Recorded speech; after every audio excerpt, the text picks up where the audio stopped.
Okay, I just wanted to do a quick video here to show you how to green screen pretty effectively in Premiere and After Effects. So here is Premiere, and I just got a test project set up, and I'm going to bring in some footage. And I'm actually just going to quickly unlink it just to get rid of the audio.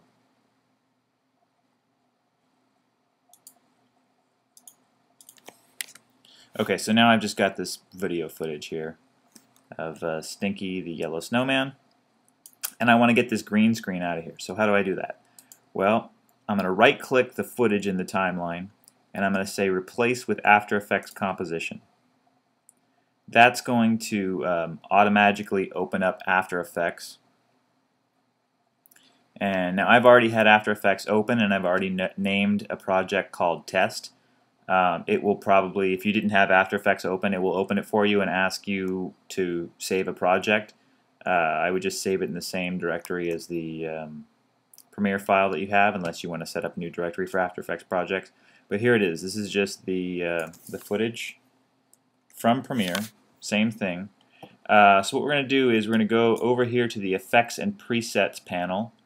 If that's not open, it's probably available under Window, Effects and Presets, and then there should be a category called Keying. We're going to open that up, and what we want is this Keylight, and I happen to have version 1.2 here. So we're going to just take this and we're going to drag it on here. You can drag it in the timeline. I think maybe by doing that, I'm just going to drag it onto that. Okay, that's going to add this over here. Our effect controls is going to open up, and so where all the magic happens. So the first what I want to do is I want to take the eyedropper here under screen color, and I want to grab it kind of close to the character. If I grabbed it over here, the screen is a little light. If I grabbed it down here, the screen's a little dark. So I kind of want to grab like a mid-tone closer to the character. So now that applies the mask, but you can see that we've still got some remnants of the screen over here, some of those folds, some of that lightness from the light spill is sort of creating this. There's some grain over here. So we want to clean that up. So what I do is I go under View and I look at the Combined Matte. And what this does, this shows me in a black and white representation of what it's cutting out. So I'm going to zoom in a bit. Open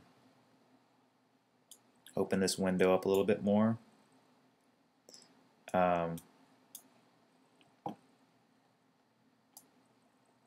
Okay, so now that we got the matte, now that we can see the matte, there's a couple things that we can do. So one of the first things you could do is you can start playing with the screen balance.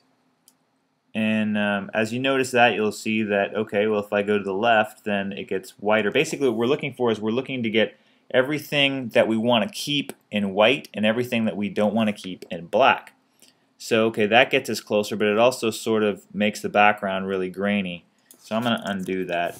I'm going to go down to Screen Matte, and there's a couple options down here: Clip Black, Clip White, Screen Softness. So I'm going to go Clip Black, and oh, that gets me a little closer to where I want to go. You can see that the black is becoming more of a pure black, but there's still some gray tones inside the character. So I'm going to go to Clip White, and I'm going to bring Clip White down, and that's going to blow up the white a little bit more. So I just need to find this balance to where the character is all white and the background is all black. Now you can see around the edges there's some white creeping in around this area, right? There's a little bit of grain going. For the most part, this is pretty crisp. What I could do is I can mask this now to get rid of these cruddy areas, especially since they're just around the edges.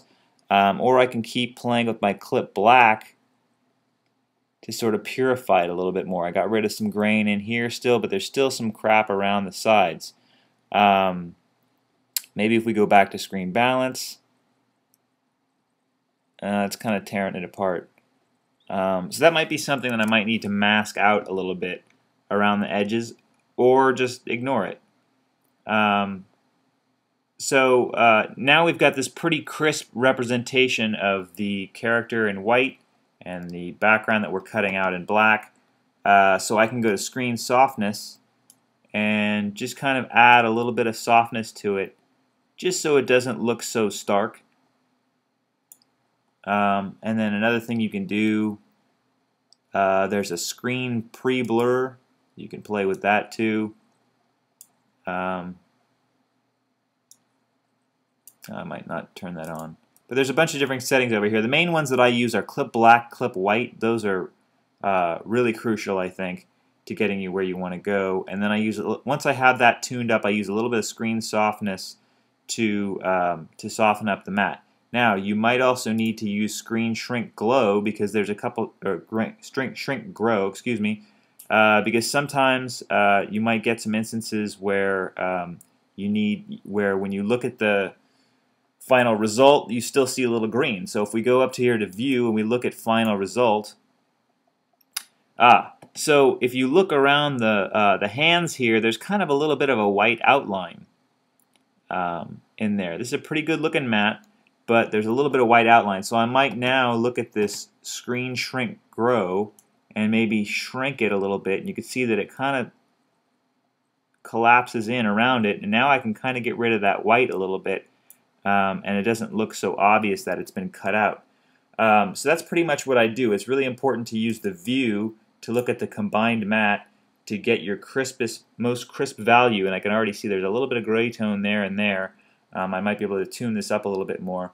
And then once you get it completely tuned, you can go to final result, and you'll get a really nice matte. Now in this case, like I said, I can mask it if there's still some crud around the side. Since this character stays pretty static in the middle of the screen, I don't really need to have all these other I don't really need to have this much space around him, especially if I'm just going to be using him as a layer that goes on to something else. So what I can do is I can go to right-click the layer here, and I can go to Mask, New Mask, and then it creates this yellow bounding box around it, which is the mask. Now, masks are, I find, a little tricky to deal with. What I do is I hit the A key, and maybe I don't do that.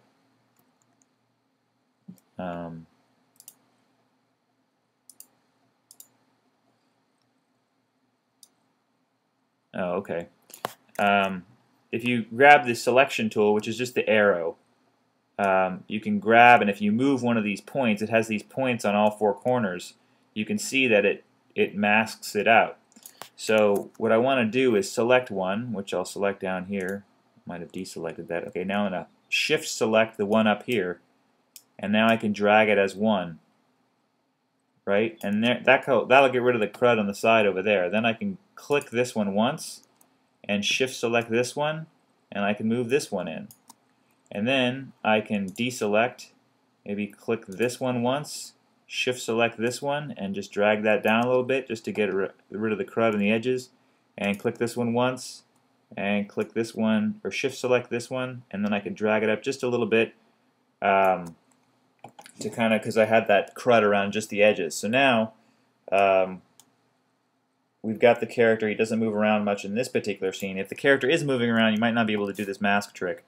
But now I could save this, and I can go back to Premiere, and it will update with the character cut out. Now if I've dropped a background behind this, you would see that it would be a perfect matte. And oops. In fact, I'll do that just for the heck of it, is we'll just add a new color matte. Or why don't we do this? New bars and tone. And I'll put that in the background. And now we see that he's cut out in front of the background. So that's pretty much how you you can use After Effects, or the Keylight plugin in After Effects, to make a pretty good matte to cut out your green screen and do some effective video layering. Alright, happy editing.